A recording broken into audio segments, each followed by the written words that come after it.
And I just woke up. Milkman over here is driving. How are you feeling this morning? I'm feeling good today. All right, that's so good to hear.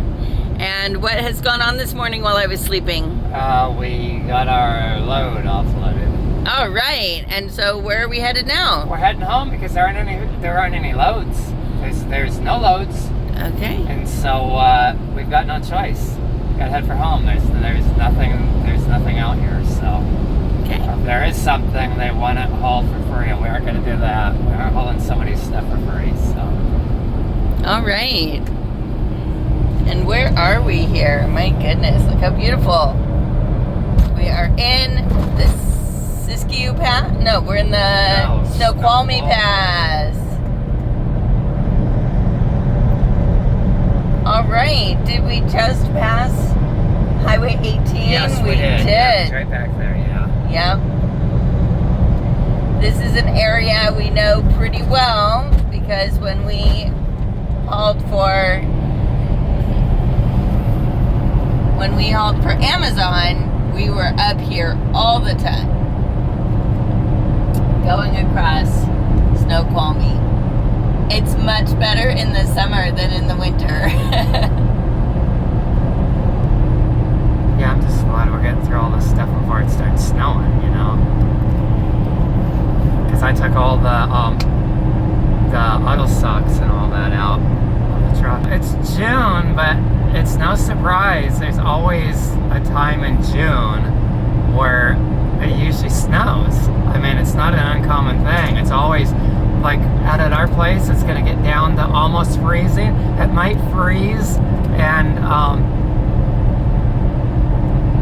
you know, so if you were out in your boat because it was nice and you don't have to keep a place to keep it protected, you ruin your engine like we did. So right. So yeah, June is always, we used to get the chicks in June, and then we'd have all kinds of problems with them with the freezing weather, so we never did anything until July.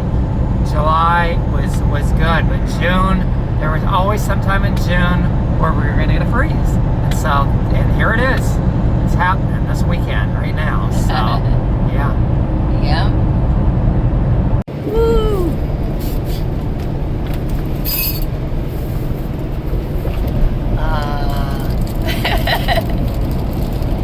The stuff we get to see out our window.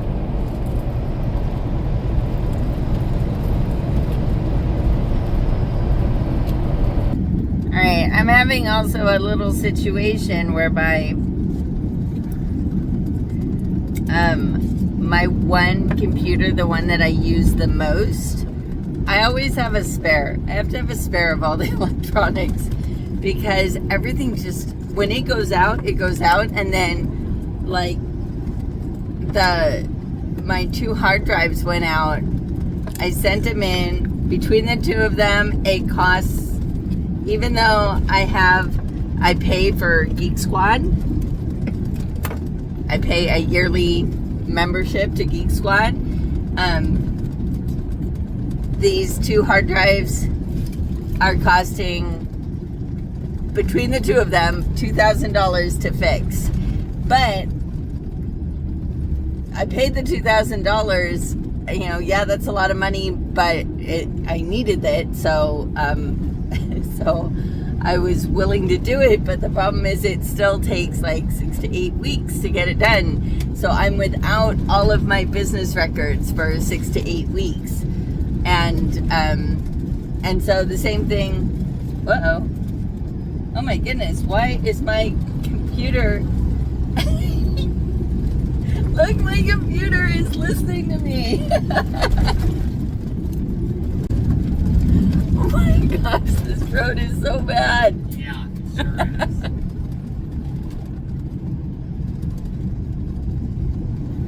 Anyway, yeah, so it's a little frustrating not having, I can't really do any editing because I don't have the, all of the files were uploaded onto the computer that for whatever reason will not take a charge. We have 2 different chargers, and It won't take a charge from either of them, and both of those chargers work with the other computer, with the phones, with everything else. So it's not the chargers, it's definitely the computer. All right, here I am getting started. We're switching here. We just got fuel, and Milkman found us a load, and I called on it, and now we're not so sure because they're not sure. They're having to contact their customer. I hate it when they do that. Like, agree to a price before you put it on the load board. You know, because I didn't haggle at all. I didn't make a higher rate so that they have to go back. I went with the rate that they agreed to. It was paying $3 something a mile, and so I just took their rate. So my question is, why do they now have to go back to their customer, right? It's just because their customer needs to, their customer is looking to see if they can get a better rate somewhere. And this is really frustrating to drivers because we've got stuff, we've got places to be. I've got driving to do. I'm not somebody who's sitting around at my computer all day long that can be ready to sign your rate confirmation when you're ready to go. I'm here at a truck stop right now. I found myself a parking space so that I could call. Great. Look at what just happened. What the heck? What the hell is he doing? You could still get out.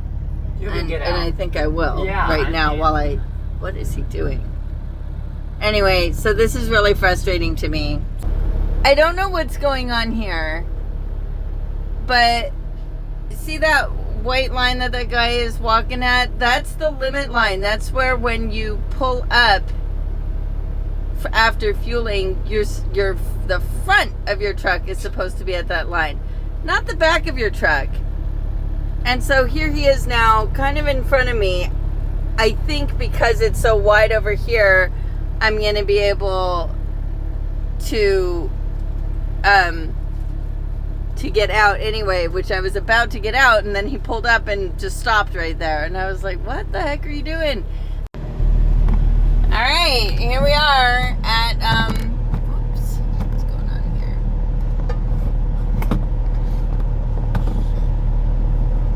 At the Washington-Oregon border.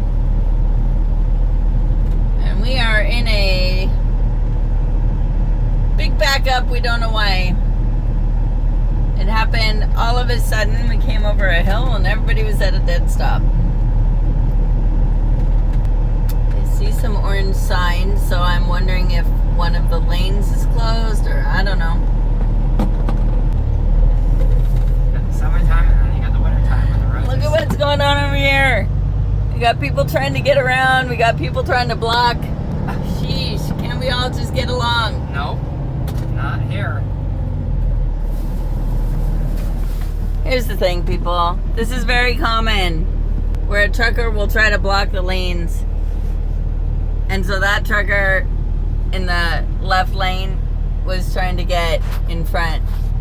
And he was trying to block him from going. Here's the thing. Okay, so again, we see more of it up front there. My gosh. It's in everybody's best interest. Now, me, typically, I just stay, whatever lane I'm in, I stay in it. When you have people on the CB, you'll have, so a lot of times when we get into a backup like this, we don't have a CB in this truck. We probably wouldn't be listening to it anyway. No. So what happens is, we used to turn on the CB when we would get into a backup, and you would hear everybody talking about it. You'll hear all the truckers asking each other, which lane is closed, which lane is closed, which lane is closed. And you'll get all different kinds of answers. And so you don't actually know. Or they'll tell you and everybody immediately tries to get into that lane. That's not helping the situation. When you're at back up like this, you run both lanes all the way to the merge point. There's no sense in making the merge point be behind you. Then you've got a single lane that's actually open. All you're doing is you're pushing the congestion backwards. And you're leaving a perfectly good lane here. Look at this lane on the left. That perfectly good lane could be being used for all of this congestion, but it's not because somebody way back there is blocking it off. Something on a scale here. That is what this looks like. Yeah, big inspection station. Yup. And yeah. You got a scale, new scale coming. I continue my news. There it is. Whatever river it is, it's beautiful.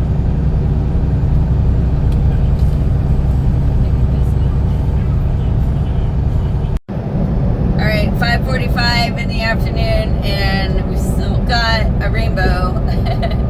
And we're still in southeastern Oregon, about 10 miles away from the border with Idaho. All right, we got people growing hops. Was that all of it? No, here's more. More hops. This one looks like it's just getting started. No. No, what? Hops. No hops? No, not that one. What's that gonna be? I don't know if it's anything. I think it's gonna be hops. No, because they would have strings going down that it grows on. Here you They go. do. Here's hops. There? They Yeah, do hops. have strings. You're wrong. They're just getting it going. All right. Say what you want. All right, hops. Woo.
almost home. I need some fuel for the generator, so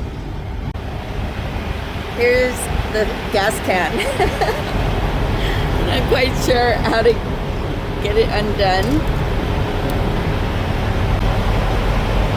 See, got these strappy things.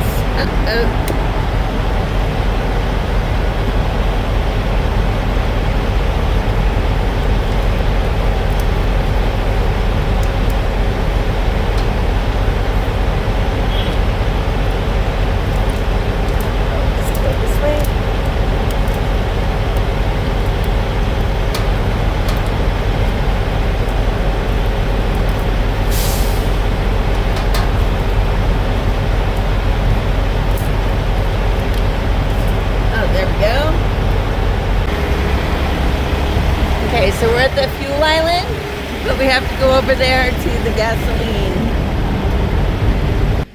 Because of course trucks don't use gasoline, they use diesel, but the generator uses gasoline.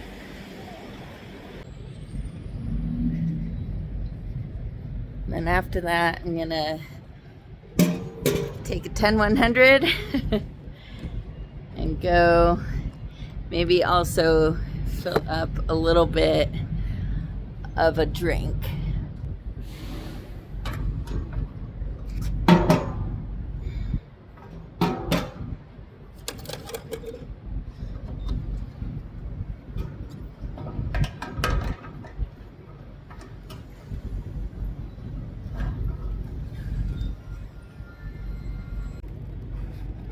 All right, all done.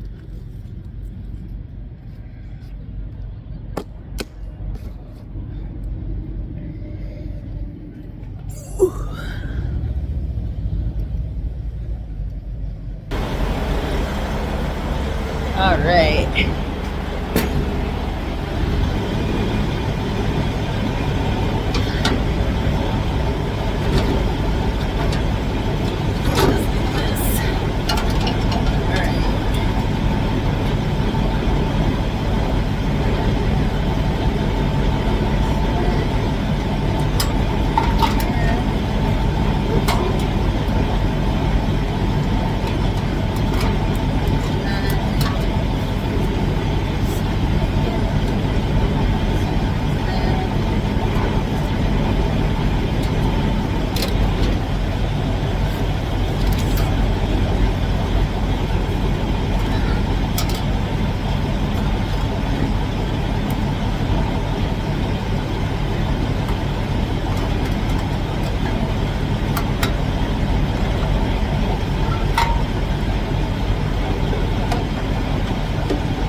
All right, everybody, homeward bound. That was my last stop before heading for home. We're about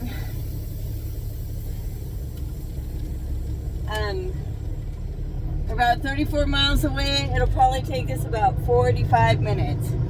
So here we go. Woo!